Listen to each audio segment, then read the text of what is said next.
You've been rehearsing it for weeks, maybe months. You know exactly what you're going to say when you walk into that office. You've played it out in your head 100 times, the calm voice, the short notice, the professional handshake, and then the door closing behind you. You imagine the weight lifting off your shoulders. You imagine breathing again. You imagine finally feeling like yourself. And for a moment, just thinking about it feels like freedom. But here's the thing nobody tells you. That feeling, that rehearsed resignation speech, that fantasy of walking out with your dignity intact and your future wide open, it doesn't work like that. Not for most people. And the ones who find that out the hard way, they find out after it's already too late to do anything about it. Most people don't have exit plans. They have breaking points. And there's a massive career-defining difference between the two. One is a strategy. The other is a reaction. And the brutal truth about the modern workplace is that the system doesn't punish you for staying too long nearly as much as it punishes you for leaving badly. Nobody talks about this. Everyone's out here celebrating the resignation, posting the "I am excited to share that I've moved on" LinkedIn update, acting like the leaving was the win. But the leaving was never the win. The landing is. Here's what actually happens inside most people's heads before they quit. They hit a wall, a bad performance review, a manager who humiliates them in a meeting, a passed-over promotion, months of feeling invisible. Stress starts doing what stress always does. It narrows your thinking. It cuts your options down to two: stay or leave. Your brain, under that kind of pressure, doesn't have the bandwidth for nuance. It doesn't sit down and map out a 6-month transition strategy. It just wants the pain to stop. And quitting feels like stopping the pain. So people confuse the emotional relief of the decision with the actual clarity of a plan. They think because they feel certain they must be ready. But certainty and readiness are not the same thing. Not even close.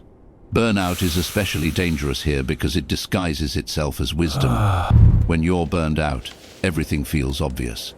Of course you should leave. Of course this place is toxic. Of course you deserve better. And maybe all of that is true. But burnout also strips away your patience, your timing, and your ability to think 3 moves ahead. It makes you feel like acting fast is the same as acting smart. So people quit, and then reality shows up. What happens after the resignation is where careers actually get decided, and almost nobody prepares for it. You lose your leverage the moment you walk out. When you're employed, you're negotiating from a position of stability. Companies know you have something. They know you're not desperate.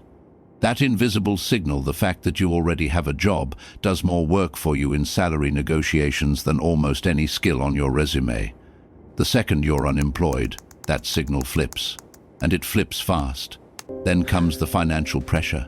Maybe you've got a couple months of savings, maybe 3. And at first, 3 months feels like plenty. But job searches take longer than people expect. Industries move slower than people expect. Callbacks come later than people expect. And somewhere around week 6 or 7, when nothing has materialized, the pressure starts bending your decisions. You start applying to things you wouldn't have considered before. You start lowering your expectations without even realizing you're doing it.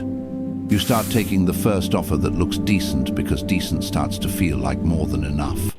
That's not a career move. That's survival mode dressed up as a job search. And here's the psychological layer that makes all of this worse. Desperation is visible. It shows up in how you write your emails. It shows up in how you answer interview questions. It shows up in the slight urgency in your voice when you follow up too quickly or negotiate too softly. Hiring managers feel it. Recruiters feel it. And the market prices it into your offer.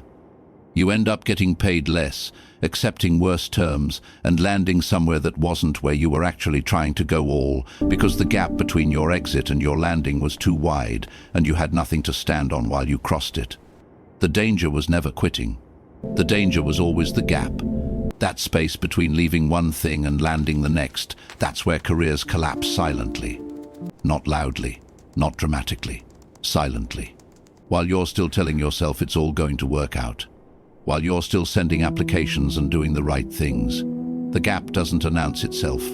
It just slowly erodes the position you thought you were negotiating from. Chaotic exits create weak re-entries.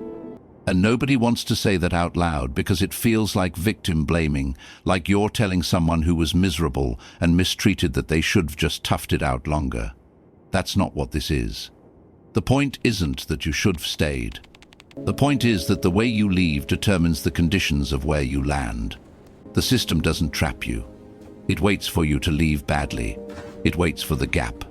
It waits for the desperation to show up in your energy, in your willingness to take less, in your inability to walk away from a bad offer, because walking away requires options, and options require preparation you didn't do while you were still employed. Smart people understand something that most people only learn after one painful transition. The exit strategy starts long before you ever hand in your notice. Before you mentally check out, before you update your LinkedIn, before you start quietly applying at midnight, the preparation has to start. While you still have leverage, while you still have access, while you still have the psychological position of someone who is choosing to leave, rather than someone who already left and is now trying to make something work. What that looks like isn't dramatic. It's not some elaborate power move.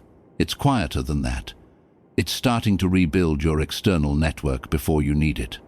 It's documenting what you have actually accomplished, not your job description, but the real numbers, the real outcomes, the things you built or fixed or improved, because when you're scrambling in the gap, you won't remember them clearly.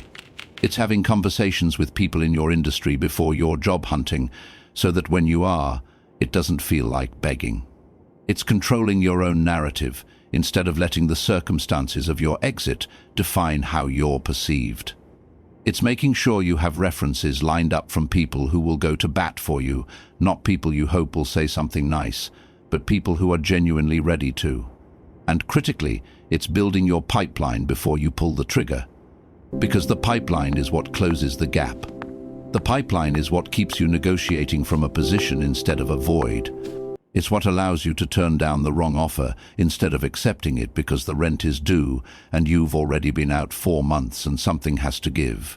This isn't about being transactional or playing games. It's about understanding that the professional world runs on positioning. And positioning isn't something you build in crisis. You build it in the quiet, boring, undramatic months before the crisis arrives. The people who exit well aren't luckier than everyone else. They are not necessarily more talented. They just treated the exit as a process instead of an event. They understood that leaving was just one moment inside a much longer sequence, and they prepared for the whole sequence, not just the moment. Here's the contrast that nobody frames clearly enough. There's a difference between leaving and landing. Leaving is loud. Leaving has emotion and finality and the adrenaline of a decision finally made. Leaving feels like power. Leaving feels like the story is yours now. But landing is quiet. Landing is where the actual score gets settled. Landing is where it becomes clear whether the exit was bold or just impulsive. Landing is where all the preparation you either did or didn't do shows up in the offer on the table, in the role you're stepping into, in how much you had to compromise to get there. Most people pour everything into the moment of leaving and arrive at landing completely unprepared.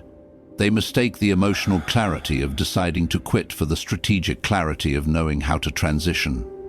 They treat the exit like the destination when the exit is just the beginning of the hardest part. Leaving is the loud part. Landing is the part that defines your future. And if you want the landing to be worth it, if you want to actually end up somewhere better, not just somewhere different, you have to start planning it long before anyone knows you're thinking about going.